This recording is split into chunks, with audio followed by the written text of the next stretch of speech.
Hi, Beren. Thank you for spending just a few minutes with me. We're going to be talking about the workshop that you're doing at the Northeast TA conference in November 2021. Yeah. But before we do that, can I do a sort of slightly American thing and say thank you for your service? I've got a list here, Beren, of where you spend your time. So you're a UCARTA delegate to AARTA. And you're also on the COC Commission of a certification with AARTA. You're following in Sue Brady's footsteps, I think. So chair or soon to be chair of TASC. I think that's just swap overs happening now. And you're on the editorial board of the TAJ with ITAA. So thank you for the time that must take and the effort that you put in. We really appreciate it.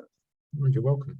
You're welcome. And those are all things I do in my spare time around the things I particularly love to do, which is being a psychotherapist and a supervisor and a trainer. And you and I are training colleagues, and I have the pleasure of training with you in Leeds.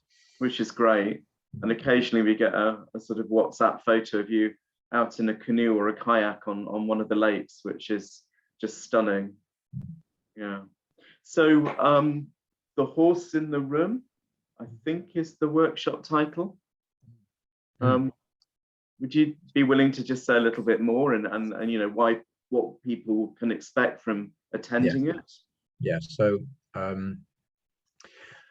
ever since my training, I've been really interested in how we think about a sense of core self, as well as and alongside thinking about our ego structure. It was something that really captured my imagination in my initial training, and I've been working with that concept ever since. And something that I think TA does really brilliantly is theorize about the relationship between ourselves and other people, transactions, games, relational units. Internally, we're thinking about how our interior life is constructed, is co-created in relationship with others. And I think that a much overlooked relationship in the therapy room is the relationship I have with myself. The relationship I have with my core self, my body, my urges, my instincts.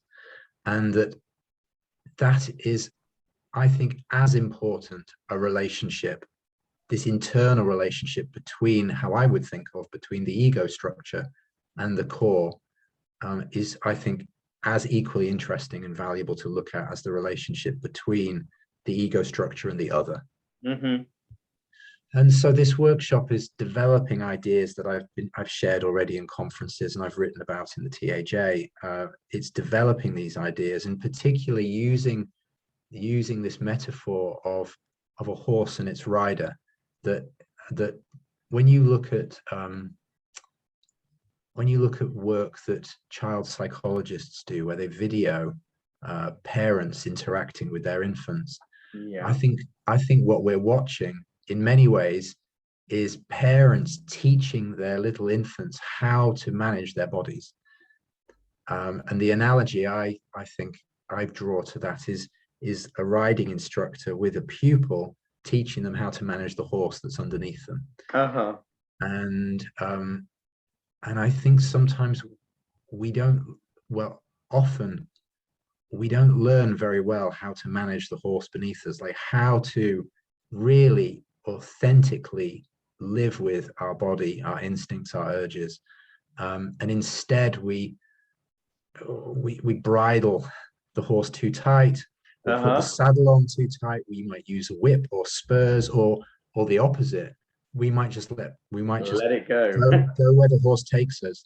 And I think there's something very interesting in thinking with a client about their relationship with their core self, their somatic self, their instincts, their urges, their bodily hungers, their relational needs. In my thinking, I really place the relational needs as within the core self, and arise like physis, arise up out of the core. And then the ego somehow has to manage how we get these needs met. So that's what my workshop is about. It's inviting people to think about one another, think about ourselves, our clients from this perspective. It's a shift of perspective. It's a shift of frame of reference. But I think it's an interesting one. It's not to say that other frames of reference are wrong. It's just to say, well, what can we gain if we look at ourselves this way?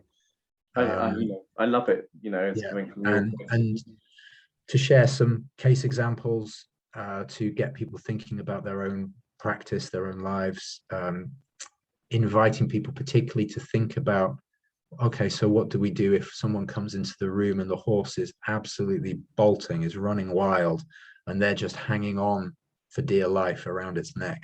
Because I think sometimes we see this look of fear in our clients' eyes, like they have no idea what to do with themselves, how to manage themselves.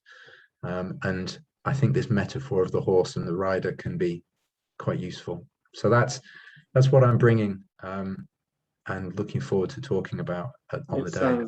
It sounds great, Beren.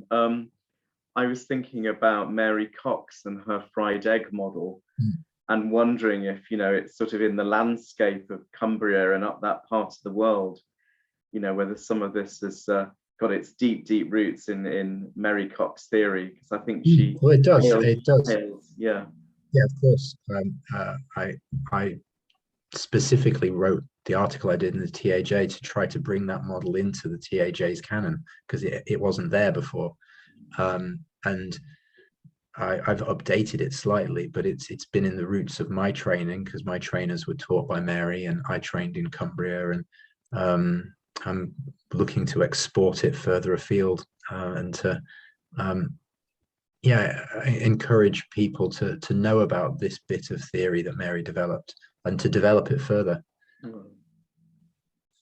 That feels absolutely great, Beren. Thank you so much, and we won't delay you any further. Looking forward to it. Thank you.